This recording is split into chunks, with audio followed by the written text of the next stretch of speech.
रसायन विज्ञान में बीएससी करने के बाद एक लड़के ने कंप्यूटर एप्लीकेशन में डिप्लोमा हासिल किया। उसके बाद में नौकरी की तलाश में जुट जाता है, काफ़ी प्रयास करता है लेकिन नौकरी नहीं लगती।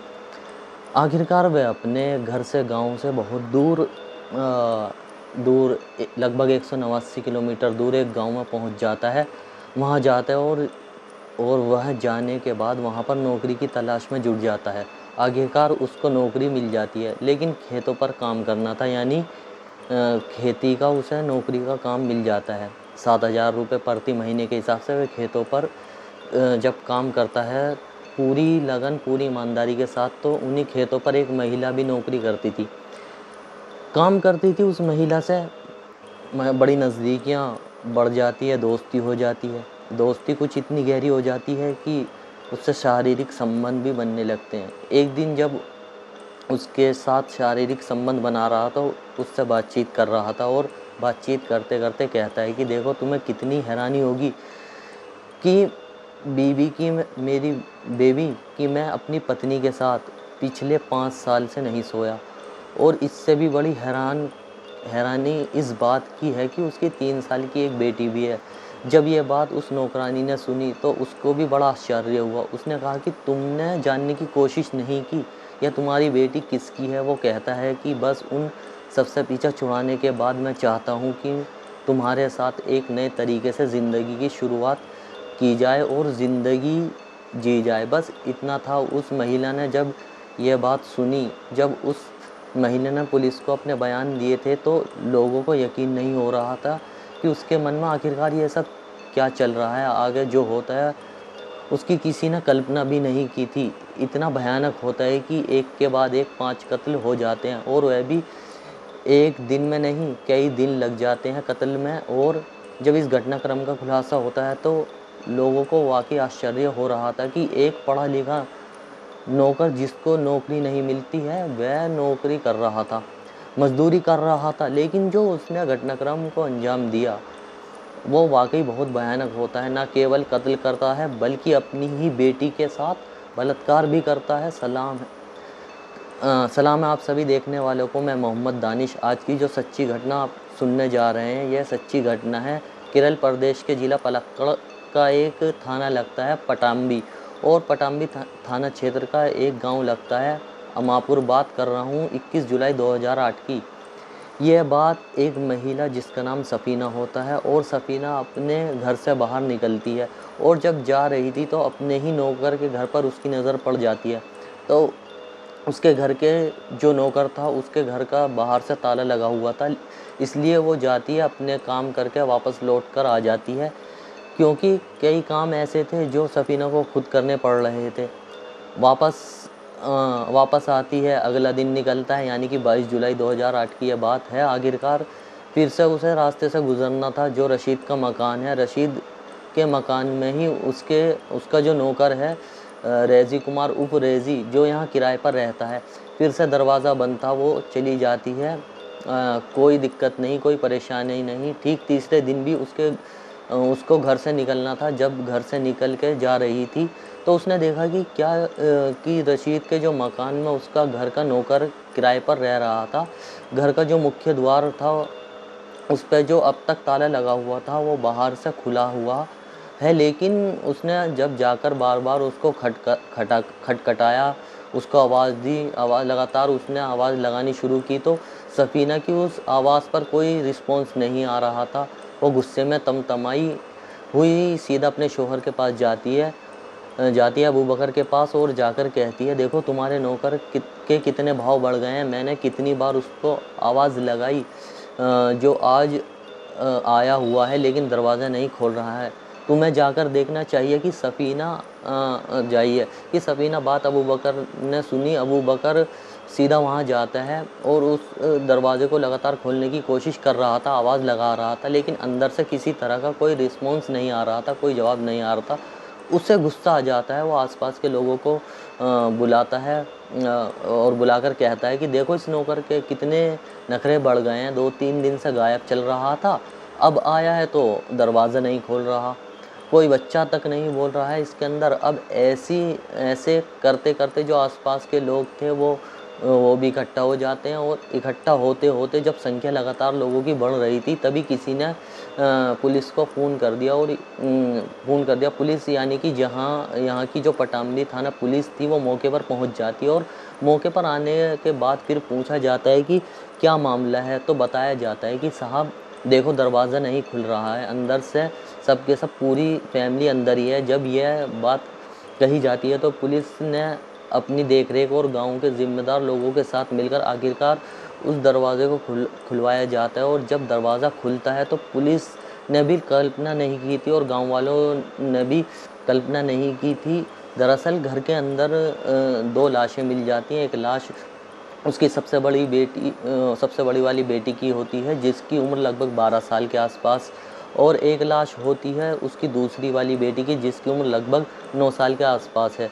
दोनों बेटियों की लाशों को देखने के बाद जब नौकर को ढूंढा जाता है, तलाश किया जाता है, तो नौकर घर के अंदर नहीं मिलता। आखिरकार पुलिस भी परेशान हो जाती है, आसपास के लोग भी परेशान हो जाते हैं कि यह व्यक्ति जो कई दिन से अचानक से लापता था, यहाँ नहीं था, बाहर से ताला लगा हुआ है।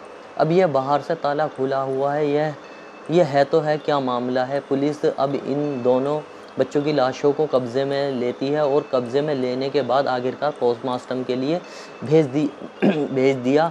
जब पोस्टमार्टम के लिए भेजा जाता है, इसके बाकायदा इसके लिए एक टीम गठित की जाती है और टीम का काम था यह जानने के लिए कि आखिरकार क्या मामला है, क्या नहीं।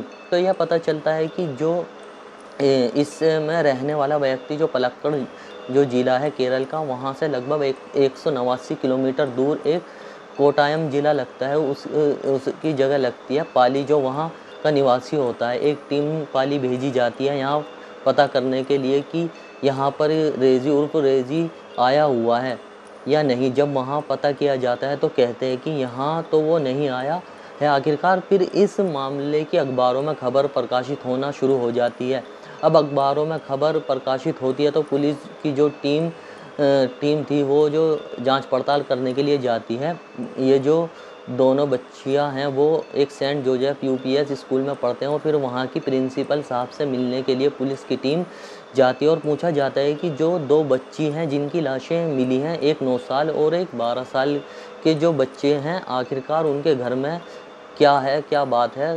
तो वो कहती है साहब 22 जुलाई 2008 की बात है, जब बच्चियों के पिता आता है और आकर कहता है कि इनकी माँ ख़त्म हो गई है, इसलिए इन्हें छुट्टी दे दो, इन्हें घर जाने दो। वह अपने साथ लेकर चला जाता है। हमने कोई एतराज़ नहीं किया, हमने जाने दिया। जब पुलिस के लिए प्राइम सस्पेक्ट कोई था तो रेजी कुमार उर्फ रेजी होता है, जो इस गांव में नौकरी करने के लिए आया था। 7,000 की नौकरी करता था अबू बकर के यहाँ पर।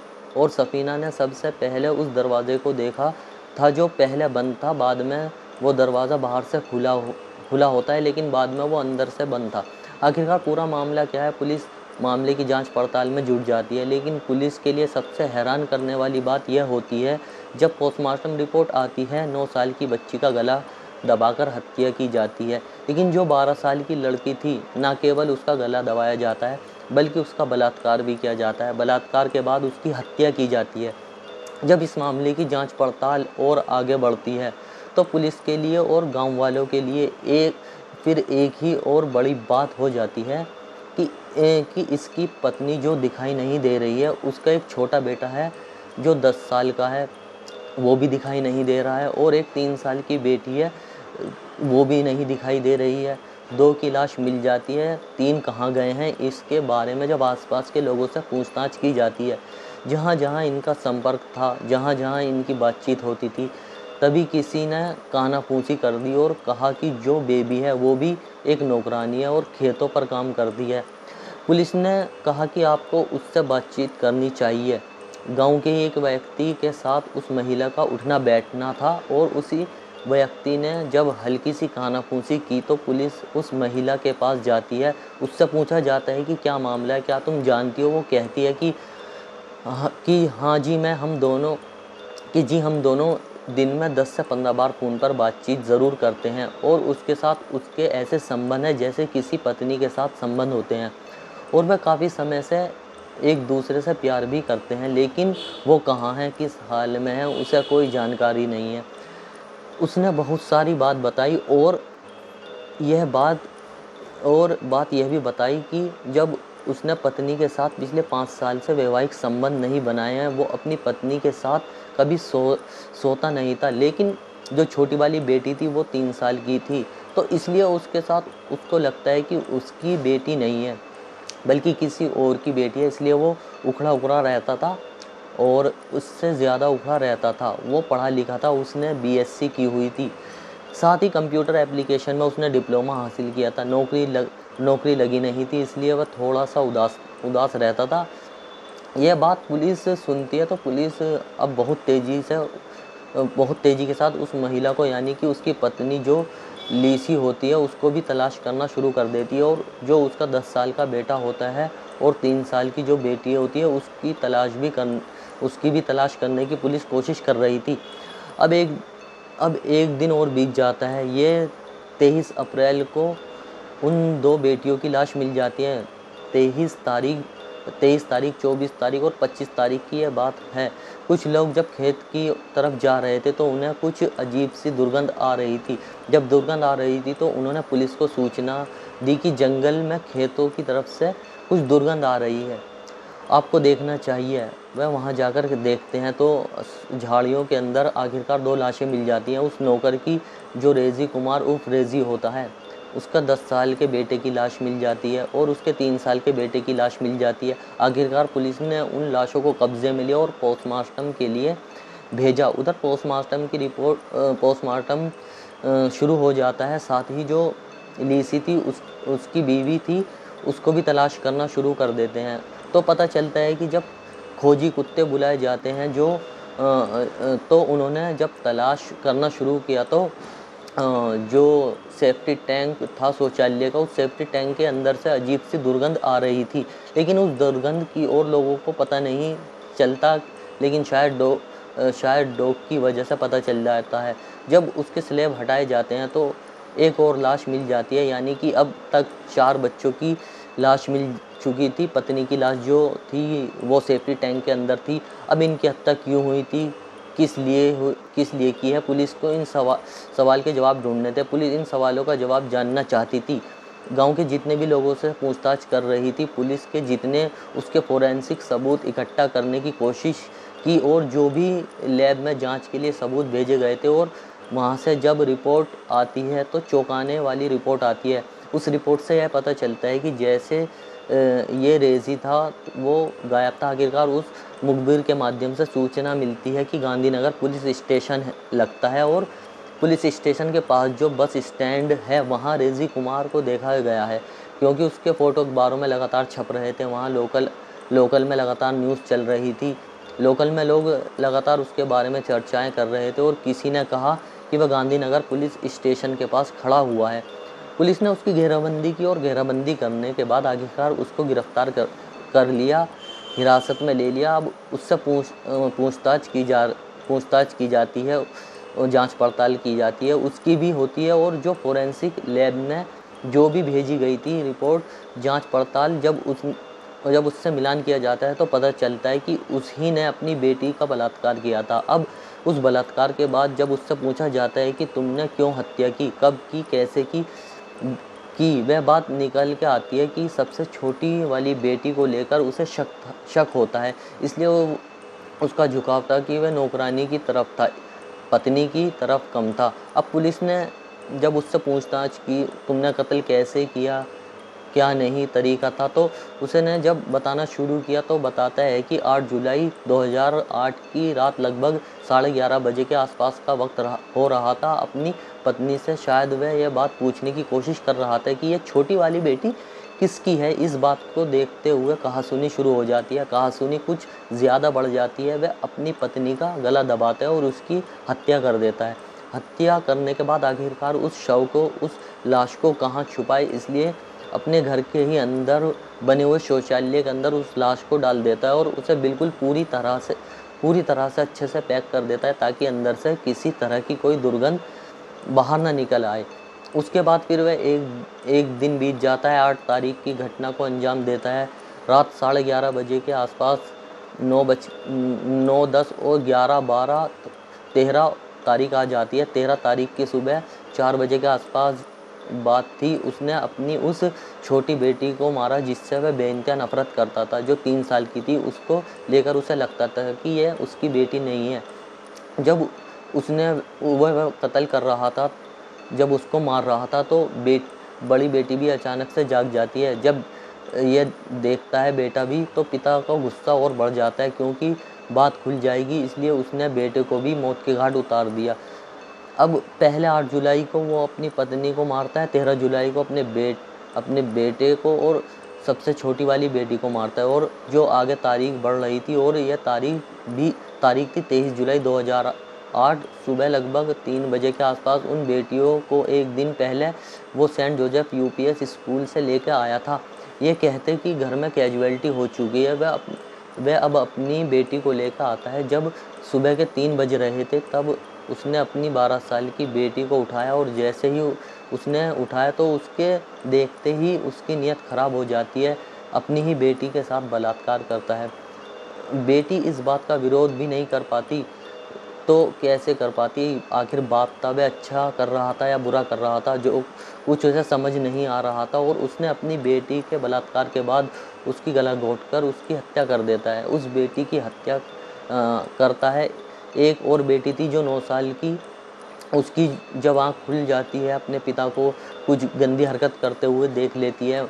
मौका पाते ही वह अपनी बेटी को भी मार देता है। आखिरकार अब तक उसने जो मेन दरवाज़ा था उस पर ताला लगाया हुआ था।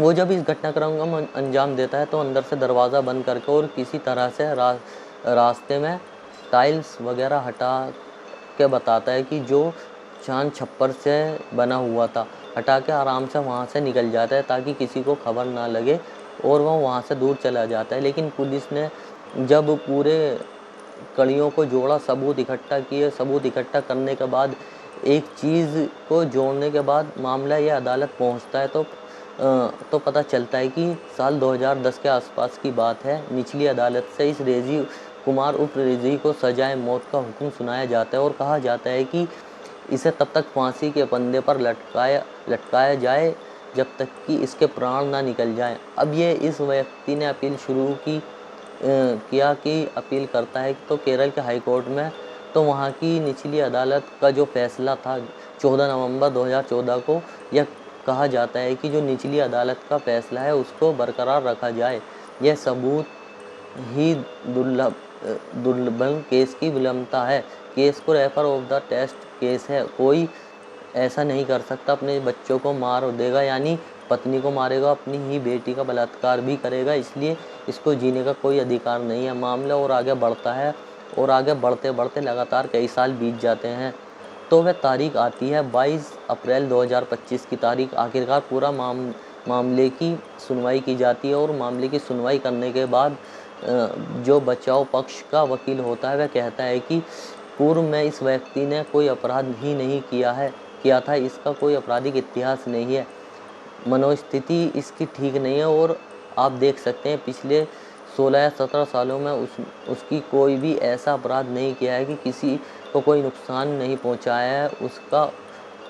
उसका आचरण बहुत ही अच्छा है। बाकी सब कैदियों के प्रति अगर उन घटनाओं को छोड़ दिया जाए, तो उससे पहले या उसके बाद इसने किसी तरह का कोई अपराध नहीं किया है। यह आदर्श कैदी बनने के लिए लगातार प्रयास कर रहा है, इसलिए इसकी सज़ा को कुछ माफ़ कर दिया जाए। इसने बहुत बड़ी जीवन अपने सलाखों के पीछे गुजार दिया है। अदालत ने आखिरकार इस बात को सुना, और सुनने के बाद इसकी फांसी की सज़ा को उम्र कैद यानी कि आजीवन कारावास में तब्दील कर दिया, और कहा कि जब तक इसकी आखिरी सांसें हैं, तब तक ये सलाखों के पीछे रहेगा, तब तक इसे बाहर निकलने का कोई अधिकार नहीं है। भले ही यह आदर्श कैदी बन गया है, लेकिन सलाखों के पीछे ही इसकी मौत आएगी। दोस्तों, इस पूरे घटनाक्रम को सुनाने का मकसद किसी को ठेस पहुंचाना नहीं है, किसी का दिल दुखाना नहीं है, बल्कि आपको सावधान करना है, आपको सुरक्षित करना है। आप जहां रहें खुश रहें। जय हिंद, जय दोस्तों।